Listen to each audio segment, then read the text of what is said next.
So we are going to start with another type of the reactions, and that is nucleophilic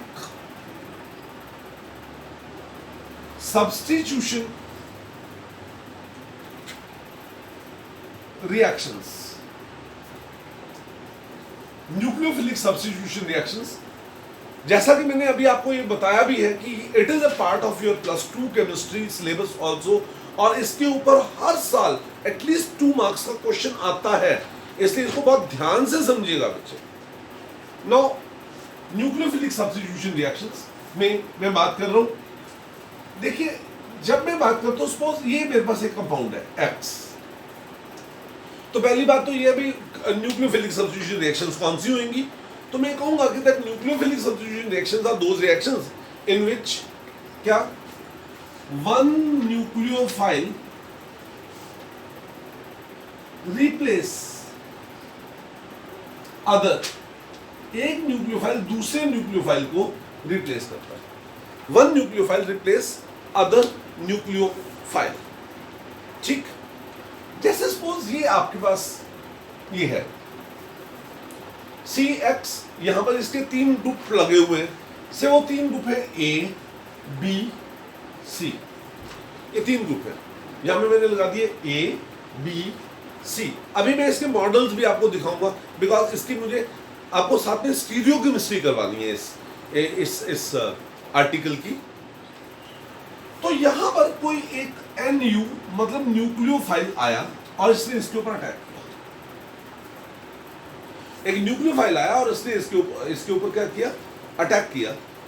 जैसे ही nucleophile आया, देखिए अब ध्यान से देखो, अब यहां पर देखो, मैं जहां से आपको आप right from the first lecture जहां से आप इसको देख रहे हैं उसको बार बार देखें, आपको पता लगेगा कि मेरे लेक्चर्स की कंटिन्यूटी है, मैं पहले जो चीज बता रहा हूं उसी को आगे लेकर चल रहा हूं। अब देखिए, आपको पता है ये जो CX बॉन्ड है, इसमें क्या है, डेल्टा नेगेटिव, ये क्या हो गया, डेल्टा पॉजिटिव,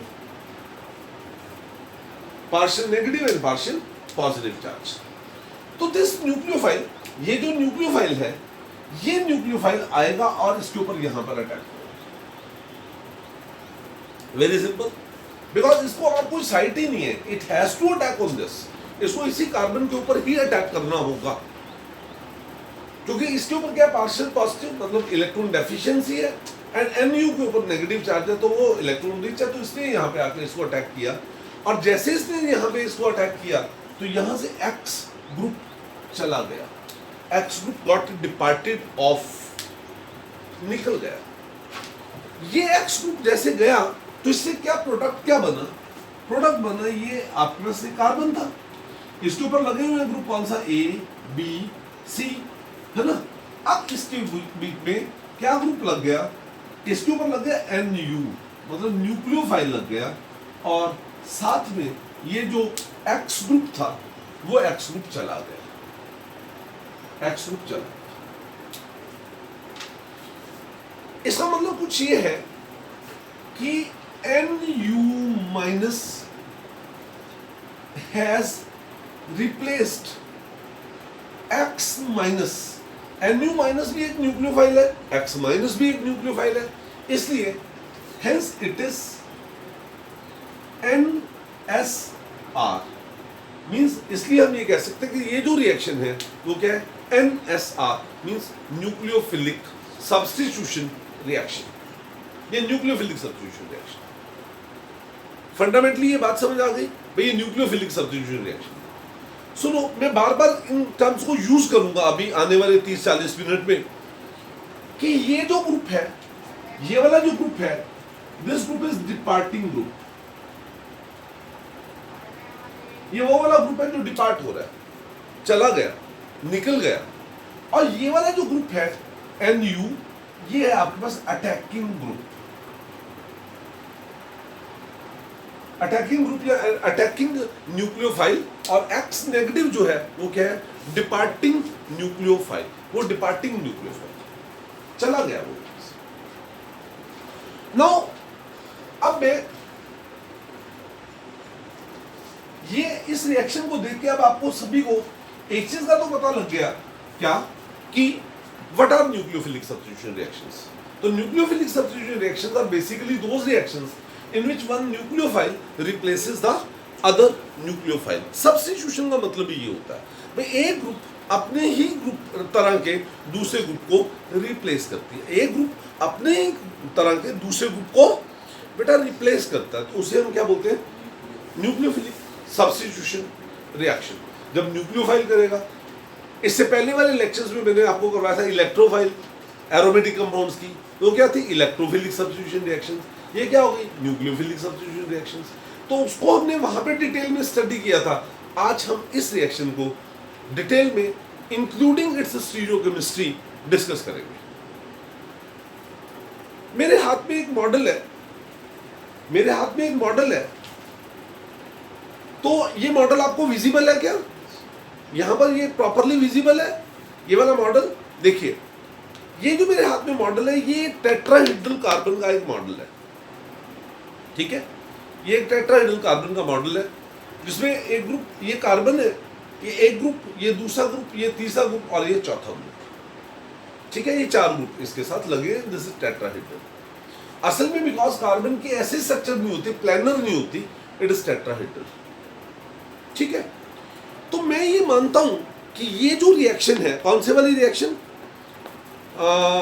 मींस ये NSR, ये दो तरीके से हो सकती है। This reaction can take place in two ways, दो तरीके से हो सकती है। पहला तरीका, the first way, first way ये है कि ये आ गया आपके पास A, है ना, B, और ये क्या आ गया? C। इस कार्बन के साथ ये तीन ग्रुप हैं, A, B और C, और यहां पर ये ग्रुप क्या है? X है। ये ग्रुप क्या है? X है। तो मैं ये मानता हूं, मैं अज्यूम करता हूं कि ये वाला जो बॉन्ड है ये टूट गया, this bond got broken away. ये बॉन्ड टूटा, ब्रोकन अवे, ये बॉन्ड टूट गया। जैसे बॉन्ड टूटा तो इसमें क्या हुआ? C, ध्यान से देखना, A, B और C ऐसे बना। सपोज करो मैं कहता हूं कोई भी जो हमने इसमें रिएक्शन कंडीशन दी, उस रिएक्शन कंडीशन में C और X का बॉन्ड ब्रेक हो गया, है ना? मींस ये जो X ग्रुप है ये पहले से चला गया, ये X ग्रुप पहले से चला गया। जब ये इसमें वो पहले से चला गया तो ये आपके पास एक आयन बना। ये आयन क्या है? एक ऐसा आयन जिसमें कार्बन के ऊपर क्या चार्ज है? पॉजिटिव चार्ज है। जिसमें कार्बन के ऊपर क्या चार्ज है? पॉजिटिव चार्ज है। इसलिए ये वाला आयन क्या हुआ? It is carbonium ion, carbonium ion. कौन सा आयन हो गया ये? Carbonium ion. आपको पता होना चाहिए जो कार्बोनियम आयन होता है ये प्लानर होता है, ये प्लानर स्पीशीज है। कार्बोनियम आयन जो है वो क्या है? एक प्लानर स्पीशीज है। इसका यहां पर जो बॉन्ड एंगल है बच्चों आपको पता है ये कितना होता है? 120। ये मैंने आपको पहले भी बताया था, कार्बोनियम आयन जो होते हैं they are planar species sp2 hybridised having bond angle of 120। तो ये कार्बोनियम आयन बना, ये पहला स्टेप है। अब दूसरे स्टेप में क्या हुआ? ध्यान से देखना, दूसरे स्टेप में ये हुआ कि इसके बीच में अब ये न्यूक्लियोफाइल इसको अटैक करेगा। क्या होगा? ये न्यूक्लियोफाइल इसको अटैक करेगा, ये न्यूक्लियोफाइल ने इसको अटैक करना है। ये न्यूक्लियोफाइल बच्चों इधर से भी अटैक कर सकता है और ये न्यूक्लियोफाइल इधर से भी अटैक कर सकता है। प्लेनर स्पीशीज है ना। देखो जैसे मैं कहूं भी ये मेरा हाथ प्लेनर है, मैंने इसको क्या पानी में डिप किया, suppose there is bucket of water, मैंने उसके बीच में अपना हाथ को डिप किया और बाहर निकाला, तो किधर से गीला होगा? अरे दोनों साइड से गीला होगा।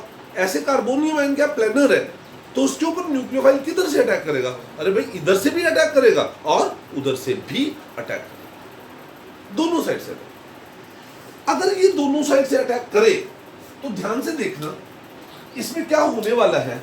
इस बहुत इंपॉर्टेंट फैक्टर है आपके लिए। What is that? यहां पर ये हुआ C, ये मैं लिख रहा हूं A, है ना, B, सी, और इधर क्या लग गया, न्यूक्लियोफाइल, ये न्यूक्लियोफाइल इधर लग गया। या क्या हो सकता है, ए बी सी, और इधर ये क्या लग गया।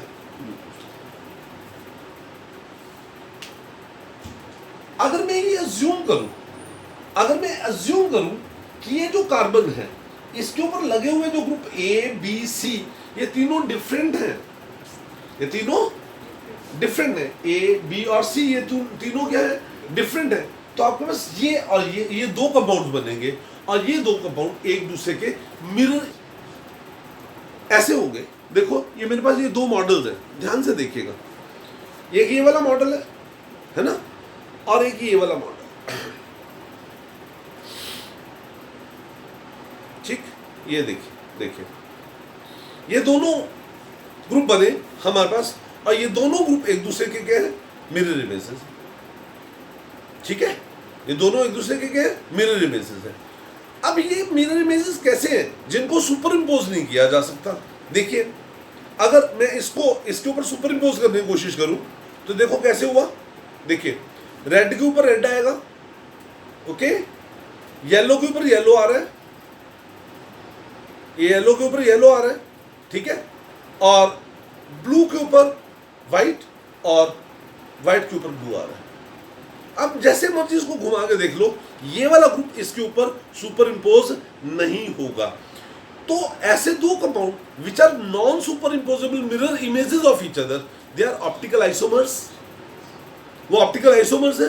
अगर ये डेक्स्ट्रो रोटेटरी है तो ये क्या होगा, लिवो रोटेटरी होगा। अगर ये डेक्स्ट्रो रोटेटरी है तो ये लिवो होगा, अगर ये डेक्स्ट्रो है तो ये लिवो होगा, ये पता नहीं कौन सा क्या होगा। ये आप बात समझ रहे है ना। अब अगर ये दोनों एक दूसरे के मिरर इमेजेस हैं, दोनों में कौन कितना बनेगा, हम ये कहेंगे बराबर बनेंगे, जितना ये बनेगा उतना ये बनेगा।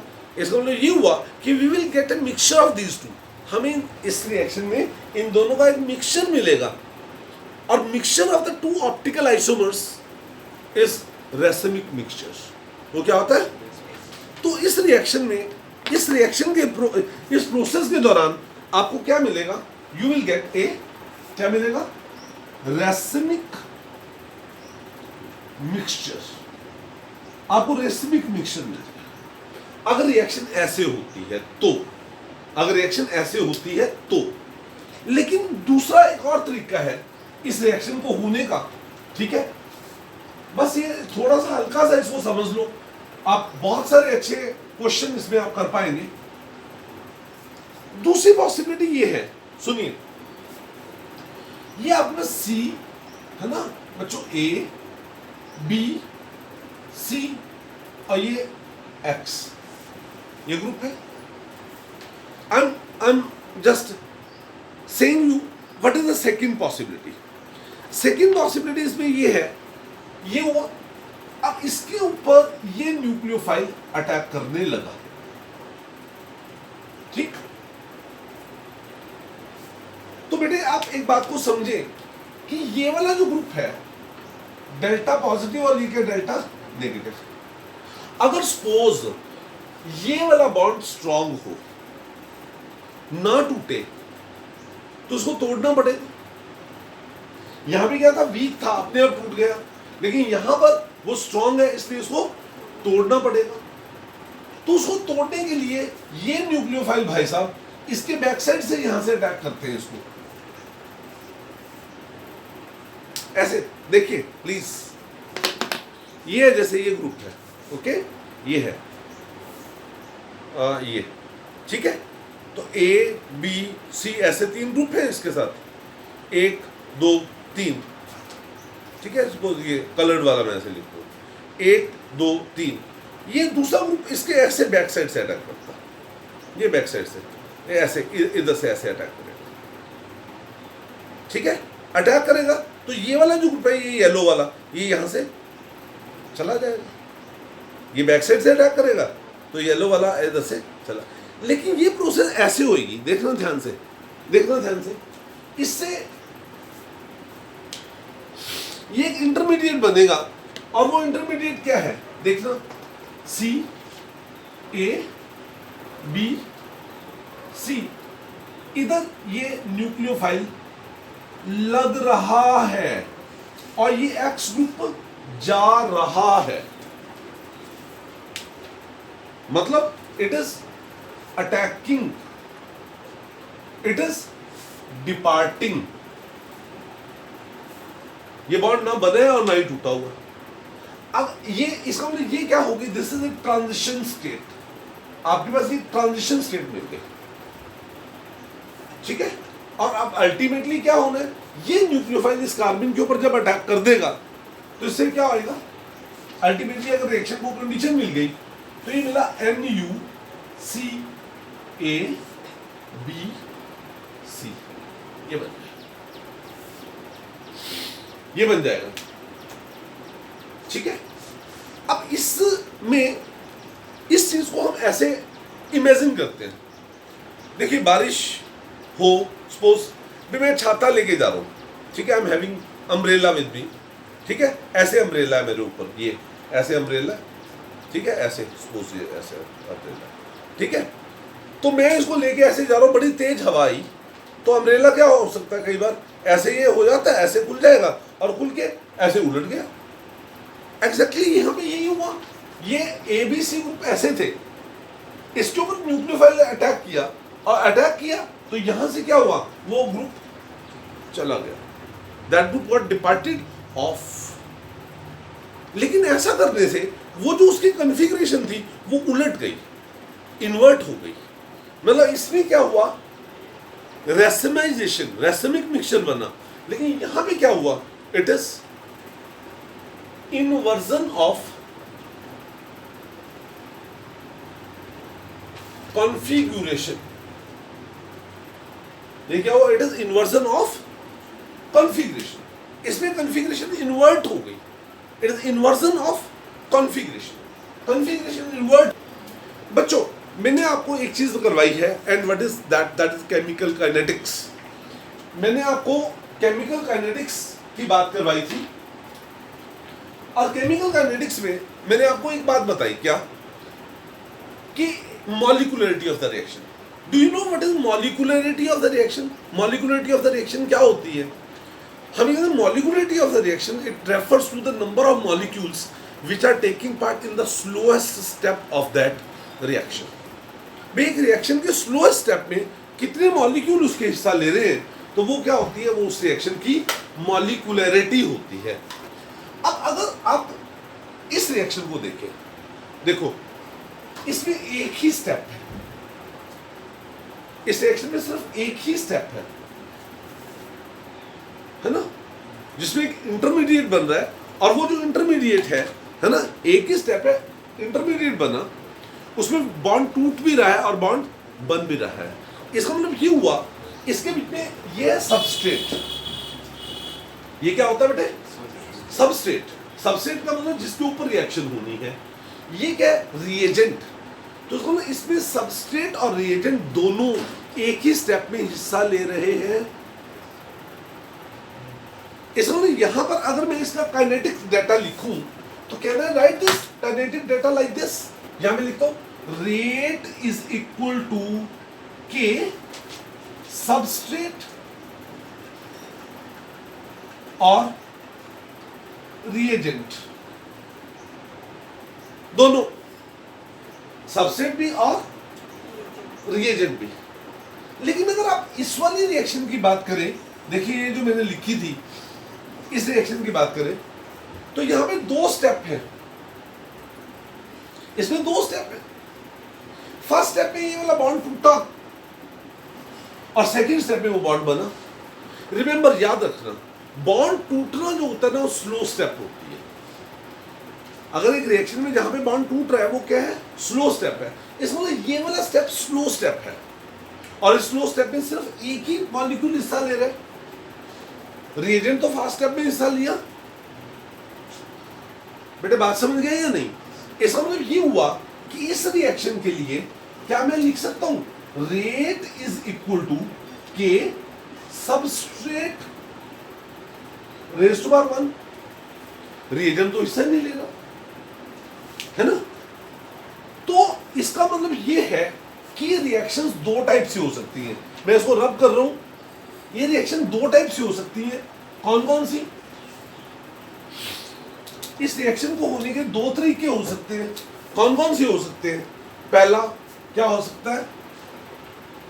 Rate is equal to K substrate raise to power 1, और दूसरा हो सकता है rate is equal to K substrate into या रिएजेंट 1 और 1।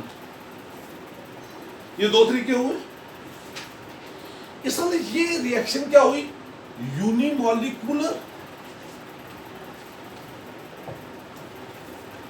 ये रिएक्शन क्या हो गई? और ये क्या हो गई? This is by molecular. और ये रिएक्शन फंडामेंटली क्या है आपके पास? ये रिएक्शन फंडामेंटली है सब्स्टिट्यूशन, न्यूक्लियोफिलिक सब्स्टिट्यूशन रिएक्शन। इसलिए इसको बोलते हैं SN1 रिएक्शन, और अगर ऐसे रिएक्शन हो तो उसे बोलते हैं SN2 रिएक्शन। SN1 रिएक्शन और SN2 रिएक्शन। SN1 का फुल फॉर्म क्या है? न्यूक्लियोफिलिक सब्स्टिट्यूशन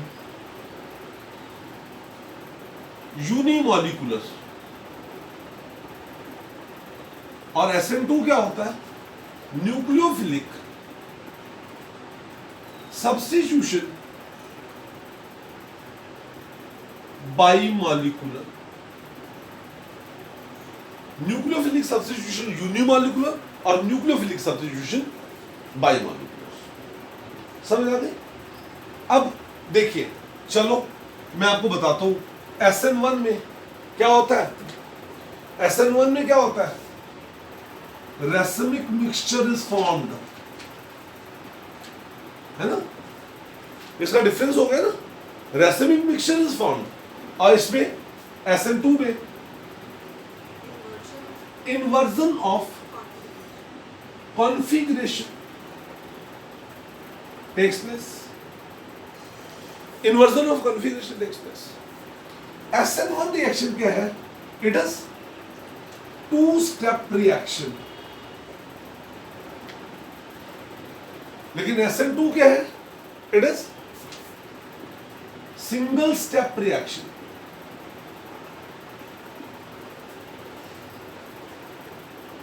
ठीक है? SN1 में क्या होता है? It involve carbonium ion intermediate. इसमें कार्बोनियम आयन इंटरमीडिएट यू बनेंगे। और SN2 में इट इन्वॉल्व ट्रांजिशन स्टेट।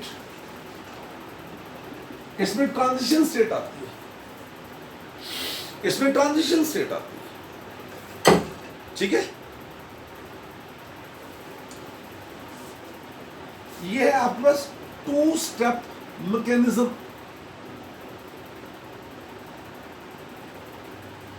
इसके लिए एक वर्ड यूज करते हैं, it is concerted mechanism. Concerted का मतलब होता है साथ साथ में बन रहा है और साथ साथ में ब्रेक हो रहा है। अब देखिए, it is favored by polar solvent. It is favored by polar solvent because like dissolve like. इसमें आयन बनते तो पोलर अगर सॉल्वेंट होंगे तो रिएक्शन ज्यादा ऐसे होगी। and is favored by non polar solvent. देखिए, अब देखो एक चीज याद रखो, SN1 रिएक्शन में मैं ऊपर लिख रहा हूं, ऊपर इसको बोर्ड को यूज करूंगा। अब देखिए, हिंट के लिए ऊपर लिख दे तो SN1 और SN2। ठीक? देखिए, इसमें SN1 में आपको रिमाइंड करवा रहा हूं, भाई ये वाला बॉन्ड टूटा था, है ना? ये वाला बॉन्ड टूटा था ना, तो कार्बोनियम आयन बना था। इसका मतलब ये हुआ कि these reactions are favored by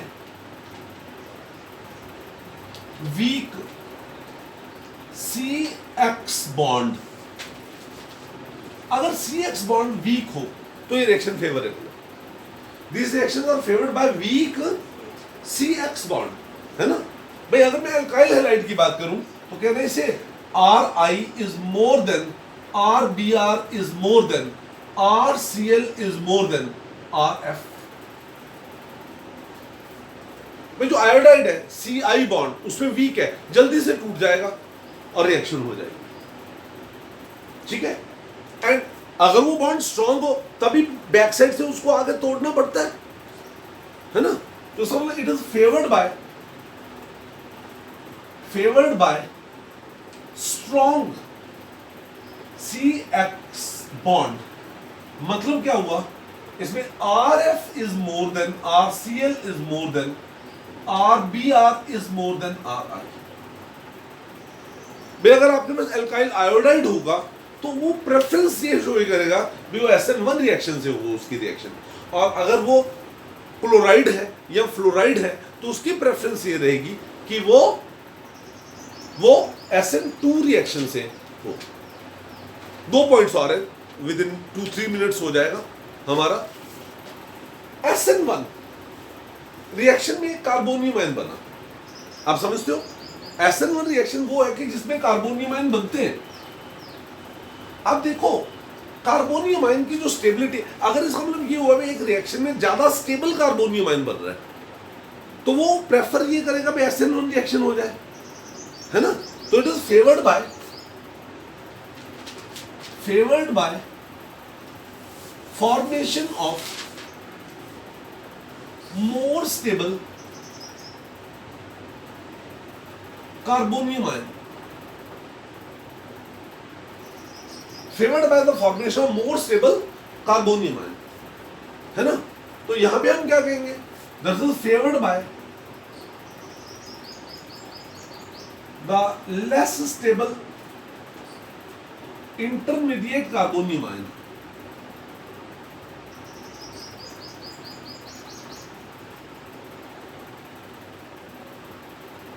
favoured by less stable intermediate carbonium ion. इसका मतलब ये हुआ, सुनो, tertiary is more than secondary is more than primary is more than methyl, ठीक है। देखिए all of you must be knowing tertiary carbonium ion जो है ज्यादा स्टेबल होता है, then secondary then primary and then methyl. और यहां पे आपके पास क्या आएगा, methyl is more than primary is more than secondary is more than tertiary, ये सीक्वेंस रहेगा। भाई यहां पर अगर टर्शरी कार्बोनियम आयन बने तो SN1 रिएक्शन मेनली होगी, और अगर मिथाइल कार्बोनियम आयन बने तो कौन सी रिएक्शन ज्यादा होगी बेटे, SN2। एक छोटा सा पॉइंट और देखिए, इन रिएक्शन में जब न्यूक्लियोफिलिक रिएक्शन होनी है, इन रिएक्शन में क्या है, अल्काइल ग्रुप ने न्यूक्लियोफाइल ने बैक साइड से अटैक करते हैं इसमें। तो अगर उस कार्बन के ऊपर, ये जैसे ये वाला कार्बन था, अगर इस कार्बन के ऊपर ये वाले जो ग्रुप लगे, ये वाले ग्रुप, ये वाले जो ग्रुप लगे, अगर ये क्या हो, छोटे छोटे हो, तो न्यूक्लियोफाइल को आसानी होगी यहां से अटैक करने के लिए, तो बैक साइड से इजीली अटैक कर सकता है। और अगर ये बड़े बड़े ग्रुप हो तो फिर न्यूक्लियोफाइल को मुश्किल होगी, फिर ये वाला बॉन्ड टूटेगा। इसका मतलब ये हुआ कि दैट ये वाले जो रिएक्शंस हैं SN1 reactions, that SN1 reactions are favored by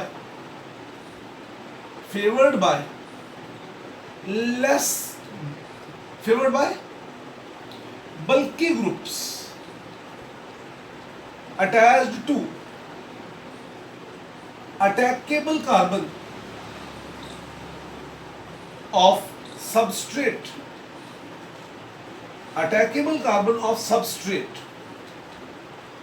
जो अटैकेबल कार्बन है किसका, सबस्ट्रेट का, उसके ऊपर favoured by the bulky groups attached to the attackable carbon of कौन सा, substrate, that is what is known as से, हम इसमें क्या कह सकते हैं, that is more steric hindrance. अगर ज्यादा स्टेरिक हिंडरेंस होगी तो न्यूक्लियोफाइल बैक साइड से अटैक नहीं कर पाएगा, and it will form carbonium ion and undergo the reaction via SN1 mechanism. लेकिन if the groups attached are smaller, अगर वो छोटे हैं, ठीक है, so there is less steric hindrance.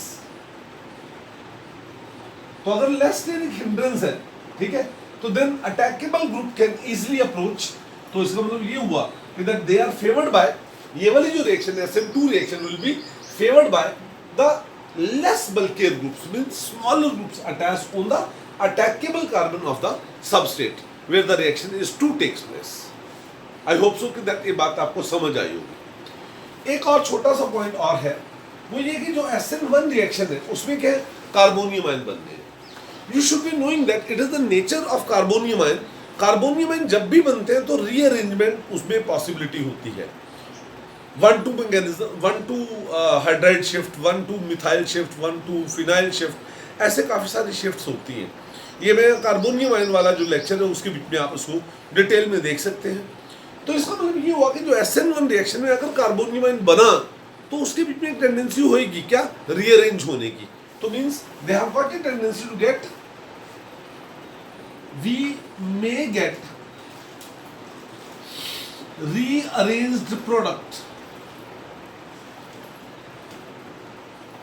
via this SN1 reactions, and इसमें no rearrangement products नहीं मिलेंगे, no rearrangement products as carbonium ion is not formed, ion is not formed, क्योंकि कार्बोनियम आयन इसमें बना ही नहीं है, तो फिर उसमें रीअरेंजमेंट कैसे हुई। तो एक जनरल फीचर थे क्या, SN1 और SN2 रिएक्शंस के।